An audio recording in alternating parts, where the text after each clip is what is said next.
Hello everyone, welcome back to our channel. Thank you so much everyone for your love, care and support and I am grateful for your understanding. Thank you once again. तो अब ज़्यादा बातें ना करते हुए आगे का video explanation हम शुरू करते हैं, लेकिन उससे पहले मैं उन लोगों से रिक्वेस्ट करना चाहती हूँ जो चैनल पर नहीं आ रहे हैं कि प्लीज़ चैनल को सब्सक्राइब भी कर लीजिए। तो अब चलिए आगे बढ़ते हैं।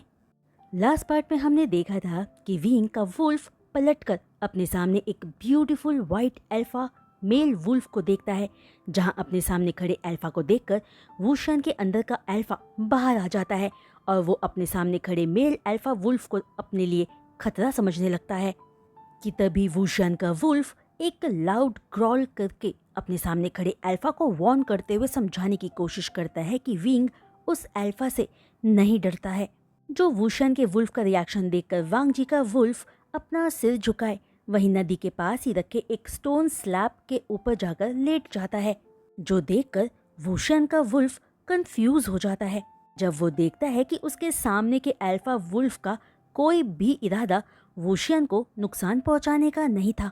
जहां वुशन सोचने लगता है कि क्या वो इस वक्त इस अल्फा वुल्फ की टेरिटरी में नहीं है, तो ये अल्फा वुशन पर अटैक क्यों नहीं कर रहा है। जो सब सोचते हुए वुशन का वुल्फ भी धीरे धीरे उसी स्टोन स्लैब के दूसरे कॉर्नर पर जाकर लेट जाता है और दोनों वुल्फ्स बस एक दूसरे की आंखों में ही देखते रहते हैं, मानो दोनों ही ये देखना चाहते हो कि पहले मूव कौन लेगा। पर सरप्राइजिंगली अगले ही पल वुशन का वुल्फ धीरे धीरे शांत होने लगता है। वहीं जब से विंग के पेरेंट्स की डेथ हुई थी, विंग एक पल के लिए भी अपने फेरामॉन्स रिलीज नहीं कर पाया था, जिसकी वजह से वो बहुत सफोकेटेड फील करता था। लेकिन विंग का अल्फा साइड कभी अपने फेरामॉन्स रिलीज करने की हिम्मत ही नहीं जुटा पाया था, क्योंकि वो एक बीटा होना प्रिटेंड कर रहा था। तभी वांग जी के फेरामॉन्स से विंग इस हद तक शांत हो जाता है कि वो वापस अपने ह्यूमन फॉर्म में आ जाता है और उसी स्टोन स्लैब पर अपने घुटनों को हक करके बैठ जाता है, जहां उसके अंदर इतना सब कुछ चल रहा था जिसे वो रिलीज करना चाहता था पर नहीं कर सकता था। वहीं विंग को खुद को छुपाकर जीना पसंद नहीं था, पर वो अपने लिए कुछ नहीं कर सकता था क्योंकि अब यही उसकी लाइफ थी। तभी अपनी हालत के बारे में सोचकर विंग अपना फेस अपने घुटनों में छुपाकर रोने लगता है और अगले ही पल उसे एक सॉफ्ट वॉइस सुनाई देती है, विंग। जो आवाज सुनते ही विंग जैसे ही अपना सिर उठाकर देखता है तो वांग जी को अपने सामने ह्यूमन फॉर्म में खड़ा पाता है, जहां थोड़ी देर पहले वो वाइट मेल अल्फा वुल्फ था, जिसे देखकर विंग अपने आंसू पोंछते हुए पूछता है, क्या तुम वो वुल्फ थे। जिस पर वांग जी हाँ में अपना सिर हिलाते हुए कहता है, और तुमने मेरे फेरामॉन्स पर रिएक्ट किया। जिस बात पर अनजान बनते हुए विंग पूछता है, क्या फेरामॉन्स। जिस पर वांग जी पूछता है, आखिर तुम अपनी रियल आइडेंटिटी को छुपाए रखने के लिए कब झूठ बोलना बंद करोगे, क्योंकि मैं फील कर पा रहा हूँ कि तुम बीटा नहीं हो। जिस सवाल पर विंग लो टोन में कहता है, मैंने अपने पेरेंट्स से प्रॉमिस किया था कि मैं कभी किसी को कुछ नहीं बताऊंगा, क्योंकि अगर सबको पता लगा कि मैं क्या हूँ तो मैं मारा जा सकता हूँ। माना कि मुझे अपनी आइडेंटिटी छुपाकर घुटन होती है, पर मैं कुछ नहीं कर सकता हूँ, यही मेरी लाइफ है। जिस पर वांग जी सॉफ्टली कहता है कि इस वक्त बस वो दोनों ही वहाँ हैं, तो अगर विंग बात करना चाहे तो कर सकता है। वांग जी प्रॉमिस करता है किसी से कुछ नहीं कहेगा। जिस पर विंग वांग जी को देखकर पूछता है, क्या सच में तुम किसी से कुछ नहीं कहोगे, क्योंकि तुम्हारे गगा भी मेरे बारे में जानने के लिए इंटरेस्टेड हैं। जिस पर वांग जी अपने गगा को डिफेंड करते हुए कहता है कि एक पैक का लीड अल्फा होने के नाते वो विंग को लेकर कंसर्न है बस, और इससे कोई फर्क नहीं पड़ता कि विंग पैक का मेंबर है या नहीं। अगर उनके सामने किसी और पैक का इशू भी आएगा तो भी उसके गक्का उसे लेकर कंसर्न होंगे, और सेम वही कंसर्न विंग को लेकर वांग जी भी रखता है। जो वांग जी की पूरी बात सुनकर विंग बताना शुरू करता है, मैं बेशक जियांग्स का अडॉप्टिव सन हूँ, लेकिन मैं उनके पैक से बिलोंग नहीं करता हूँ। मेरे पेरेंट्स रॉक्स थे, वो किसी पैक से नहीं थे, क्योंकि वो अपना पैक बहुत पहले ही छोड़ चुके थे। मेरे फादर पहले जियांग पैक के मेंबर थे, लेकिन अपनी ट्रू मेट के यानी कि मेरी मॉम के मिलते ही उन्होंने जियांग पैक छोड़ दिया था, क्योंकि मेरी मॉम एक अकेली रहने वाली वुल्फ थी, उनका कोई पैक नहीं था, इसलिए मेरे फादर उनके साथ चले गए थे अपना पैक छोड़कर। तभी 1 साल पहले मेरे पेरेंट्स की डेथ के बाद जियांग्स ने मुझे अडॉप्ट कर लिया। हालांकि जियांग्स मेरा अच्छे से ख्याल रखते हैं, पर मैं खुद को उनसे बिलोंग फील नहीं करता हूँ। वहाँ तो क्या, मैं खुद को कहीं से भी बिलोंग होने जैसा फील नहीं करता हूँ। जो पूरी विंग की बात सुनकर वांग जी केयरफुली पूछता है कि क्या वो विंग के करीब आ सकता है, जिस पर विंग के हाथ पे सिर हिलाते ही वांग जी विंग के पास जाकर बैठते हुए पूछता है कि विंग ऐसा क्यों कह रहा है। अगर एक पैक ने उसे अपनाया है तो वो खुद को उनसे बिलोंग फील क्यों नहीं करता है, जिस पर विंग कहता है कि ऐसा उसके साथ कभी नहीं हो सकता है। लेकिन अगर विंग वांग जी को सच बताएगा तो क्या वो बात सिर्फ अपने तक ही रख पाएगा। जो सवाल पूछकर विंग आगे कहता है कि अगर वांग जी किसी को बताना चाहे तो सिर्फ अपने गगा को बता सकता है, जिस पर वांग जी कहता है कि वो किसी को भी कुछ नहीं बताएगा, अपने गगा को भी नहीं। जिस पर वूशियन इनोसेंटली कहता है कि वो देख सकता है कि वांग जी अपने गगा से कुछ नहीं छुपाता है, तो वांग जी उन्हें बता सकता है अगर जेवजुन विंग को हार्म नहीं करेंगे तो। जो बात कहकर विंग एक गहरी सांस छोड़कर आगे कहता है, पर क्या फर्क पड़ता है, क्योंकि शायद डेथ ही मेरा लास्ट ऑप्शन है। जिस पर वांग जी कहता है कि प्लीज विंग ऐसा ना बोले। लेकिन तभी विंग आगे वांग जी को कुछ बता पाता उससे पहले ही विंग वहाँ किसी और की प्रेजेंस को फील करके जोर से ग्रॉल करता है, जिस पर वांग जी विंग को शांत करते हुए कहता है कि ये उसके गगा है जिसकी प्रेजेंस विंग फील कर रहा है। तभी शिचैन दोनों की तरफ आते हुए कहता है कि फाइनली दोनों मिल गए। शिचैन को लगा ही था कि दोनों यही मिल सकते हैं। जिस पर वांग जी शिचैन से सॉरी कहता है कि वो बिना उनको बताए यहाँ विंग से बातें करने आ गया था। तभी विंग कहता है कि अब जेवाजुन भी आके यहाँ विंग की बात सुन सकते हैं, पर विंग रिक्वेस्ट करता है कि वो विंग को जान से ना मारे। तो बात सुनकर शिचैन भी उन दोनों के पास आकर बैठते हुए कहता है कि वो किसी को भी मार डालने के खिलाफ है जब तक वो वॉर में ना हो। जो बात कहकर शिचैन पोलाइटली विंग से पूछता है कि बताओ क्या हुआ है, जिस पर वांग जी विंग की स्टोरी के बारे में सब शिचैन को बताकर विंग से उसके पेरेंट्स का नाम पूछता है।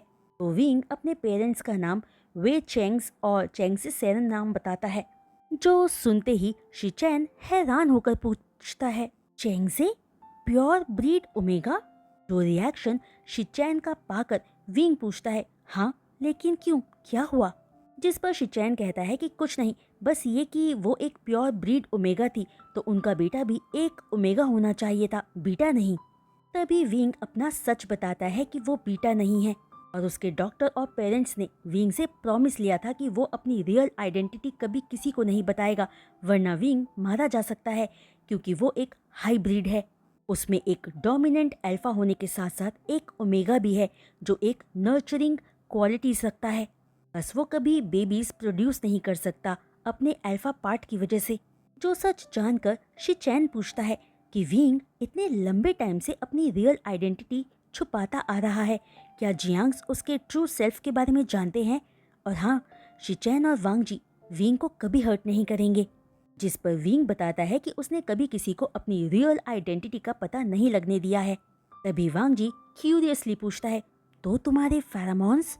जिस सवाल पर विंग होपफुल आईज से वांग जी को देखते हुए पूछता है कि क्या वो सेफ रहेगा अगर वो अपने फेरामोन्स को रिलीज करेगा तो शिचैन फौरन कहता है कि ऑफ कोर्स विंग सेफ रहेगा।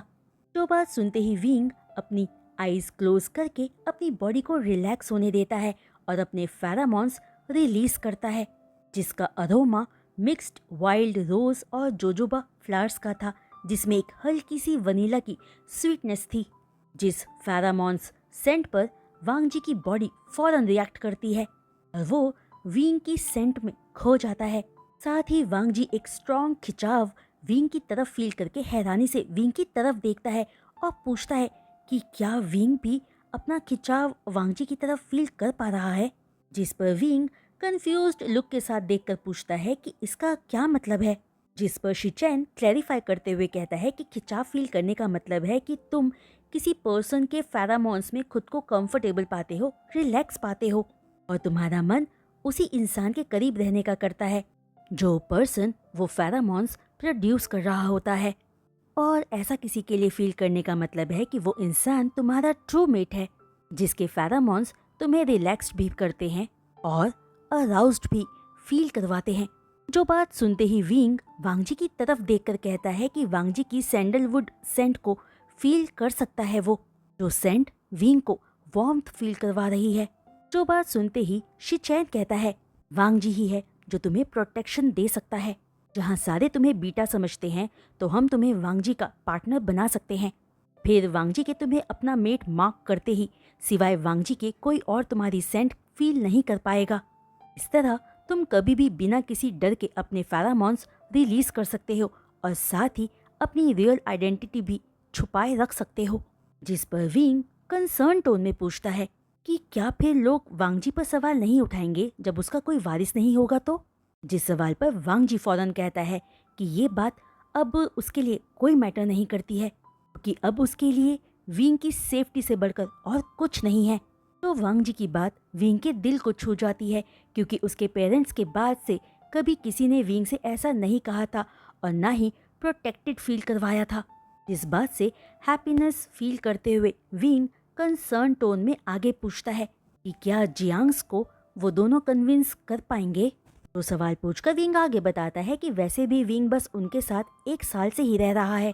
जिस पर शिचैन कहता है कि वो जियांग्स को मना लेगा और अब विंग चाहे तो वांगजी के साथ उसके रूम में शिफ्ट हो सकता है। इससे विंग को अपने फेरामॉन्स हर पल सील करके रखने की जरूरत नहीं पड़ेगी, क्योंकि लॉन्ग टाइम तक अपने फेरामॉन्स को सील करके रखना हेल्थ के लिए सही नहीं है और विंग को सफोकेटेड भी फील होता होगा।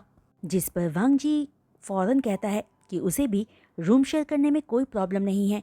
जहां दोनों भाइयों को देखकर विंग थैंक यू कहता है और आगे बताता है कि वो डरता था कि अगर कोई उसका सच जानेगा तो विंग खतरे में आ सकता है, इसलिए वो आज तक किसी को कुछ नहीं बता पाया था और उसकी हेल्प करने के लिए वो ग्रेटफुल है। जो बात कहकर विंग एक सवाल करता है कि ये सब ग्रैंड मास्टर लैन जानकर क्या कहेंगे। जिस पर वांगजी कॉन्फिडेंटली कहता है कि उनके अंकल ऑलरेडी विंग की इंटेलिजेंस से इम्प्रेस्ड हैं और विंग को पसंद करते हैं। जो बात सुनकर विंग ओके में अपना सिर हिलाकर बस ये होप करता है कि सब उसे वांगजी के साथ रहना अप्रूव कर दे। जिसके बाद तीनों मिलकर लैन चिरैन से मिलने जाते हैं, जहां विंग थोड़ा नर्वस होता है क्योंकि उसकी रियल आइडेंटिटी के बारे में बताना लैन चिरैन को जरूरी था, जो जानकर पता नहीं वो क्या और कैसे रिएक्ट करते। वहाँ जाकर लैन चिरैन को ग्रीट करके शिचैन विंग के फैमिली बैकग्राउंड के बारे में चिरैन को बताता है। जो विंग की मॉम का नाम सुनते ही चिरैन हैरान रह जाता है और बताता है कि वो एक स्ट्रॉन्ग ओमेगा थी जिसे झुका पाना आसान नहीं था, जिससे चिरैन सिर्फ एक ही बार मिला था। वहीं विंग की मॉम को गुस्सा भी बहुत ज्यादा आता था, जिस बात पर विंग हाँ में अपना सिर हिला देता है और चिरैन विंग से कहता है कि उसका जो भी जेंडर है वो सीक्रेट ही रहेगा, लेकिन आखिर रियल बात है क्या। जिस पर वांगजी विंग के हाइब्रिड होने की बात बताता है और ये भी कि विंग को प्रोटेक्ट करने के लिए उन्हें मैरिज करना जरूरी है। जिस बात पर लैन चिरैन सोचता है कि विंग जैसा हाइब्रिड वांगजी के लिए बेस्ट चॉइस होगी। वहीं वो वांगजी का ट्रू मेट भी है, जहां वांगजी का अल्फा फेरामॉन विंग को रिलैक्स रहने में हेल्प भी कर सकता है। साथ ही विंग इंटेलिजेंट और स्मार्ट भी है। वहीं विंग की वजह से जियांग और लैंस का अलायंस भी दोनों पैक्स के लिए बेनिफिशियल रहेगा। तो सारी बातें सोचकर लैन चिरैन वांगजी और विंग की मैरिज के लिए अपनी एक्सेप्टेंस दे देता है और अपनी एक्सेप्टेंस के रीजंस भी सबको बताता है। जिस पर विंग लो टोन में कहता है कि लेकिन ग्रैंड मास्टर को ये जानना जरूरी है कि विंग वांगजी को कोई चाइल्ड नहीं दे सकता है उसके अल्फा साइड की वजह से। विंग हालांकि पूरी कोशिश करेगा कि उसका ओमेगा पार्ट ज्यादा एक्टिव हो पाए, लेकिन फिर भी वो सारी बात क्लियर बताना सही समझता है। जिस पर चिरैन एक छोटी सी स्माइल के साथ कहता है कि उसे सच बताने के लिए विंग का थैंक यू, लेकिन इन सब से कोई फर्क नहीं पड़ता है। विंग बस अपने और वांगजी की बॉन्ड पर ज्यादा ध्यान दे और अपना ख्याल रखे। लैन चिरैन मानता है कि दोनों की शादी प्यार की वजह से नहीं हो रही है, पर लैन चिरैन उम्मीद करता है कि साथ में रहते हुए दोनों में प्यार भी एक दिन हो जाएगा। पर इस वक्त दोनों को बस ज्यादा से ज्यादा टाइम साथ में बिताने की जरूरत है। जो बात विंग से कहकर चिरैन शिचैन से जियांग्स को इनविटेशन भेजने को कहता है ताकि वो मैरिज की बात कर पाए। जिसके बाद विंग वांगजी के रूम में शिफ्ट हो जाता है, जहां विंग के लिए सेकंड बेड ऑलरेडी अरेंज कर दिया था। जो वांग जी का रूम विंग को बहुत पसंद आता है क्योंकि वो रूम बहुत सिंपल और ऑर्गेनाइज्ड था। जो रूम देखकर विंग वांग जी से कहता है कि विंग इस रूम को खराब ना करने की पूरी कोशिश करेगा, जिस बात पर वांग जी कहता है कि कोई बात नहीं, बस विंग यहाँ कंफर्टेबल फील करे वांग जी के साथ। जो सुनकर विंग कहता है कि वो कोशिश करेगा पर उसे टाइम चाहिए। तो वांग जी फौरन कहता है कि विंग बेबी स्टेप्स के साथ वांग जी के साथ आगे बढ़े, वांग जी हमेशा साथ है। तो फ्रेंड्स, आज का ये वीडियो एक्सप्लेनेशन मैं यही रोकती हूँ और उम्मीद करती हूँ कि आपको आज का ये पार्ट प्यारा लगा होगा और पसंद भी आया होगा। तो बस अगर आपको आज का ये वीडियो एक्सप्लेनेशन पसंद आया हो तो वीडियो पर अपने लाइक्स ज़रूर दीजिएगा और अपने कमेंट्स मेरे साथ शेयर करना बिल्कुल भी मत भूलिएगा। वहीं जो कोई भी चैनल पर नए आ रहे हैं और चैनल को सब्सक्राइब कर रहे हैं, उनसे भी रिक्वेस्ट है कि चैनल को सब्सक्राइब करने के बाद बेल आइकन को हिट करना मत भूलिएगा। तो आज के लिए बस इतना ही। मैं जल्द लौटूंगी नेक्स्ट वीडियो अपलोड के साथ। तब तक के लिए बाय।